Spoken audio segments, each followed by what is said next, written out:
শেরপুর জেলার খুবই চাঞ্চল্যকর একটা মামলার তথ্য বিষয়ে আপনাদের অবগত করার জন্য। আপনারা জানেন যে গত 1 তারিখে শেরপুর জেলার শ্রীবর্দী পৌরসভায় একটা বিশাল আকার ট্রাঙ্কের মধ্যে একজন অজ্ঞাতনামা মহিলার গলিত লাশ উদ্ধার করা হয়। সেই সংবাদ প্রাপ্তির সাথে সাথে শ্রীবর্দী থানা পুলিশের কে সহায়তা করার উদ্দেশ্যে আমরা পিবিআই জামালপুর টিমের একটা চৌকস টিম ওখানে পাঠাই এবং সেই টিম তথ্য প্রযুক্তির সহায়তা নিয়ে ভিকটিমের পরিচয় শনাক্ত করে। আমরা ভিকটিমের পরিচয় জানতে পারি, তার নাম ডলি আক্তার, বাড়ি নেত্রকোনা। এই তথ্যকে সংগ্রহের পরপরই আমরা এই হত্যা মামলার রহস্য উদ্ঘাটনে মনোযোগী হই এবং সেই সংক্রান্তে আমি একাধিক টিম মোতায়েন করি এবং প্রত্যেককে আলাদা আলাদা ভাবে টাস্কিং করি এবং নিজে সার্বক্ষণিক তদারকি করি।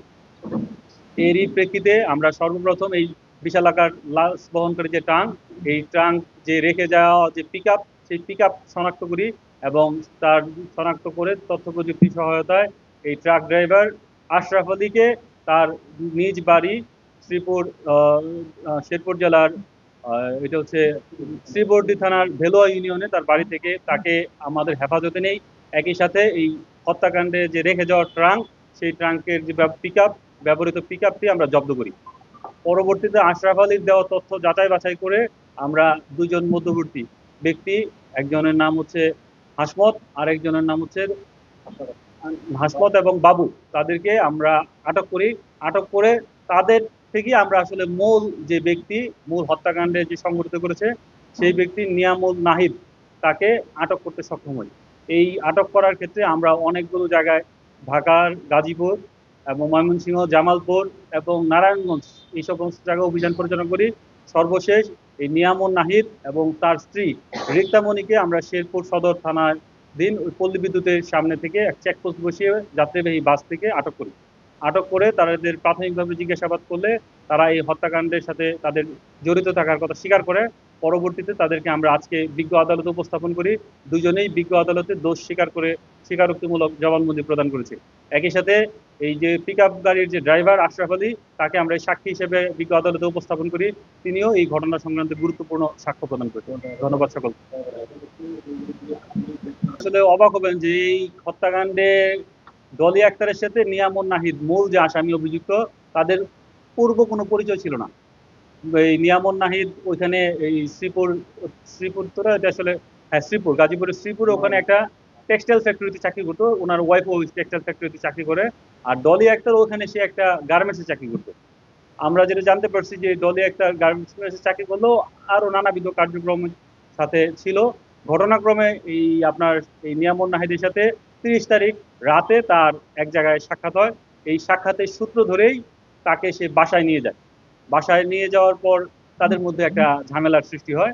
সেই ঝামেলাতে যখন সে চিৎকার চেঁচামেচি শুরু করে, তখন সে লোকলজ্জার ভয়ে তাকে আসলে এই গামছা পেঁচিয়ে হত্যাকাণ্ড ঘটায়। তো মূল বিষয়টা ছিল যেখানে একটা আর্থিক লেনদেনের বিষয় আসছে।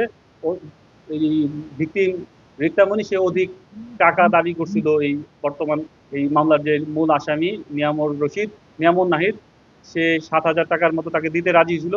কিন্তু তার দাবি 20,000 টাকা হওয়ায় তার কাছে টাকা না থাকে, সে যখন বেশি চিল্লাপালা করতেছিল তখন ওই লোক জানাজানি এবং লোক লজ্জার ভয়েই সে আসলে ঘটনার আকস্মিকতায় ভিকটিমের গলায় গামছা পেঁচিয়ে ধরে এবং এক পর্যায়ে ভিকটিম শ্বাসরোধ হয়ে মৃত্যুবরণ করে। তদন্ত আমরা যেটা পাইছি, অনৈতিক কর্মকাণ্ডকে কেন্দ্র করেই তাকে আসলে বাসায় নিয়ে যাওয়া হয়েছিল, কিন্তু তাদের মধ্যে কোনো শারীরিক মেলামেশা হয়নি। হওয়ার আগেই আসলে এই হত্যাকাণ্ডটি সংঘটিত হয়ে যায়। যে মামলার মূল অভিযুক্ত, সে যেহেতু হত্যাকাণ্ডটি সংগঠন করার পর গাজীপুর যেহেতু একটা জনবহুল এলাকা, সে এই লাশটিকে ডাম্পিং করার জন্য কোনো জায়গা পাচ্ছিল না। সে যদি ভাবছে যে গাজীপুর যদি আমি ডাম্পিং করি কেউ না কেউ দেখবে, এবং ওই এলাকা সম্বন্ধে তার যেহেতু ওইভাবে পরিচয় নাই, তার বাড়ি যেহেতু শ্রীবর্দী এলাকায়, সেই এলাকা সম্বন্ধে পরিচিত সে জানে এই এলাকায় অনেক ফাঁকা জায়গা আছে। তার প্ল্যান ছিল যে যে কোনোভাবেই হোক এটা কোনোভাবে আইসা একটা ফাঁকা জায়গায় নামায় সে চলে যাবে, এবং ঘটনা মাফিক সে সেটা করতে সক্ষম হয়।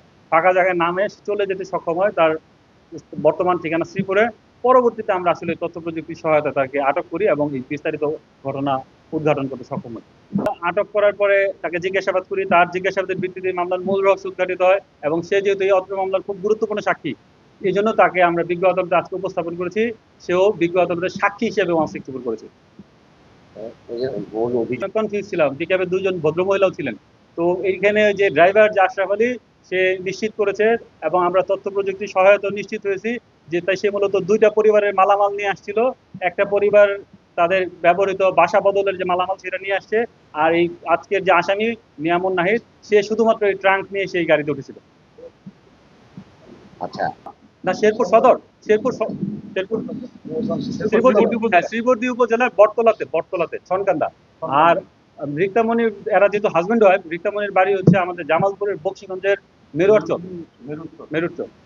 আচ্ছা, এই যে মূলত এই হত্যাকাণ্ডটি ঘটিয়েছে নিয়ামুন নাহিদ নিজে একাই, কিন্তু স্ত্রী ঘটনার পারিপার্শ্বিকতা বা ঘটনার পরবর্তীতে সে আসলে জড়াই গেছে। যখন হত্যাকাণ্ডটি সংঘটিত হয় 30 তারিখ রাতে, গত 30 তারিখ রাতে রাত মানে মোটামুটি specific বলেন। মোটামুটি 9:30টার মধ্যে হত্যাকাণ্ড সংঘটিত হয়ে যায়। পরবর্তীতে ওই সময় এই নিয়ামুন নাহিদের স্ত্রী রিক্তামণি উনি তার অফিসে ছিলেন। পরবর্তীতে এই আসামি তার ভিকটিমের স্ত্রীর অফিসে যায়, অফিস থেকে তাকে রিসিভ করে এবং তাকে বলে যে আমি একটা ঘটনা ঘটাই ফেলছি। তো একটা এরকম একটা মেয়ে আসছিল, সে সে মূলত পরিচয় দিছে তার এটা নিয়ামন নাহিদ পূর্ব থেকে বিবাহিত ছিল, আরেকটা স্ত্রী ছিল তার। সেই সাবেক স্ত্রীর কথা বলছে যে আমার সাবেক স্ত্রী চলে আসছিল, সে বাসায় ঝামেলা করতেছিল, এক পর্যায়ে তার আমি হত্যা করে ফেলছি। পরবর্তীতে তখন সেই ভদ্রমহিলা যখন তার সাথে বাসায় যায়, বাসায় যেয়ে সে দেখে যে হ্যাঁ এরকম লাশ পড়ে রয়েছে। এই 31 তারিখ সারাদিন, 1 তারিখ সে রাতে ভোরবেলা মানে 31 তারিখ দিবাগত রাত ভোর 4:30-5টার দিকে সে ওই মানে 1 তারিখ সকাল হয়ে গেল যদি আমরা বলি, তাহলে তখন লাশটা নিয়ে আসে, মানে প্রায় 1.5 দিন ওই বাসায় লাশটা ছিল। এবং এই লাশটাকে এই যে বাক্সবন্দি করা, র্যাপিং করা, এই সকল কাজে এই ভদ্রমহিলা তার যেহেতু তার স্বামী, সে মূলত বলা যায় বাধ্য হয়ে সহযোগিতা করছে। কিন্তু আইনের দৃষ্টিতে এই হত্যাকাণ্ডের সংঘটিত হওয়ার কথা জানা সত্ত্বেও সে যেহেতু তাকে এই হত্যাকাণ্ড লাশ গোপনে সহায়তা করছে, বিধায় তাকে আমরা আইনের আওতায় নিয়ে আসি এবং বিজ্ঞ আদালতে সোপর্দ করেছি।